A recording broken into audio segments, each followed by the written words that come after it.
बेटा। जी सर, आपका bill.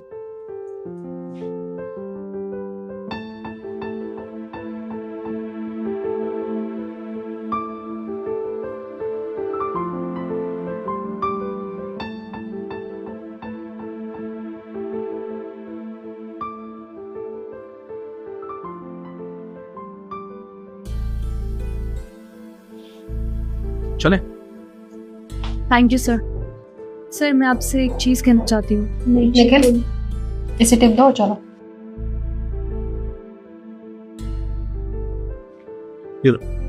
Sir मैं टिप के लिए नहीं कह रही थी, मैं बस ये कह रही थी कि आपका जो खाना बच गया है मैं इसे पैक करा देती हूँ, आप किसी जरूरतमंद को दे देना। एक सेकेंड, तुम चाहती हो कि मैं ये अपना बचा हुआ खाना पैक करवा लूं? हाँ, क्यों? अरे हमसे जितना खाना खाया गया हमने खा लिया, और अब हमसे बच गया तो वो तुम्हारी प्रॉब्लम है कि तुम इस खाने का क्या करोगे। तो हमसे बोलना बंद करो, जो करना है वो करो और हमें जाने दो। चलो। मैम मैं बस इतना कह रही हूँ कि आप ये खाना किसी जरूरतमंद को दे देना, और क्या पता इस खाने की किसी और को नीड हो, तो बस आप मुझे 5 मिनट दीजिए, मैं पैक करा देती हूँ। देखो, हमें जितना खाना खाना था हमने अपना खा लिया है, अब हमें जरूरत नहीं है। अब तुम इस खाने का क्या करोगे क्या नहीं, हमें इससे भी कोई मतलब नहीं है। और तुम क्या चाहती हो, हम ये खाना खा के बीमार हो जाएं क्या?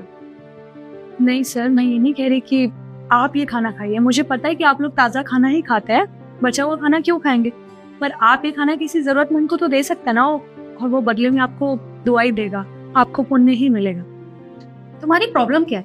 अरे ये खाना फेंका जाए या इसका कुछ भी हो, इससे हमारा कोई मतलब नहीं है। हमने अपना बिल पे कर दिया है ना, तो मुझे लगता है ना तुम्हें मेरी बात समझ नहीं आ रही है ना। मैनेजर जल्दी आओ। 1 मिनट मैम, मैनेजर को क्यों बुला रही हूँ?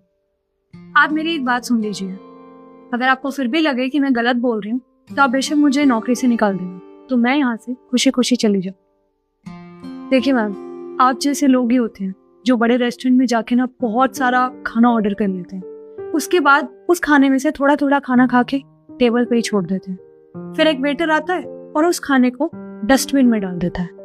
और ऐसे ही आप लोग शादी पार्टियों में करते हैं, वहां जाकर प्लेट में वो सारे डिशेज रख लेंगे जो शादी पार्टी में होती है, उसके बाद उन डिशेज में से थोड़ा थोड़ा खाना खाएंगे।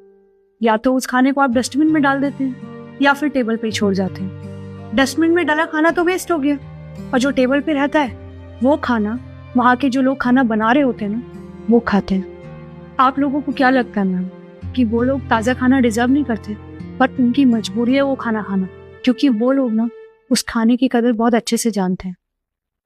पर आप लोगों को अच्छे से पता होना चाहिए कि इस देश में ऐसे बहुत से लोग हैं जो बेरोजगार हैं, आज भी जिनको 2 वक्त की रोटी नहीं मिलती है। और अगर आप एक अच्छा कदम उठाएंगे, ये बचा हुआ खाना किसी जरूरतमंद या गरीब को दे देंगे, शायद वो 2 वक्त की रोटी खा ले और उसका पेट भी भर जाए। और जब उसका पेट भरेगा ना, तो आपके लिए ना उसके मुंह से दुआ ही निकलेगी। अगर आप लोगों को फिर भी लगता है कि मैं गलत कह रही हूँ तो आप मैनेजर को बुला सकते हैं। जी मैम, बताइए क्या प्रॉब्लम है? मैं यहाँ का मैनेजर हूँ। नहीं सर, हमें कोई प्रॉब्लम नहीं है, बल्कि हमें तो आपके रेस्टोरेंट में खाना खा के अच्छा लगा। यहाँ का खाना, इन्वायरमेंट यहाँ का और हॉस्पिटैलिटी तीनों बहुत अच्छे हैं, और यहाँ का स्टाफ तो उससे भी ज़्यादा अच्छा है। हम दोनों को आपको कॉम्प्लीमेंट देना था, बस इसलिए आपको यहाँ पे बुलाया। और अगली बार जब मैं आऊँगा ना, तो हम दोनों नहीं बल्कि हमारी पूरी फैमिली आएगी आपके रेस्टोरेंट में खाना खाने। वैसे तुम एक काम करो, ये खाना जो है ना, ये तुम पैक कर देना, ठीक है? जी सर, मैं 5 मिनट में पैक करा के आपके पास भिजवाती हूँ। Sir thank you for the compliment, और आप जब भी अगली बार आओगे हम आपको अच्छा खासा डिस्काउंट देंगे। Thank you. मैं अभी पैक कराती हूँ, भिजवाऊँ।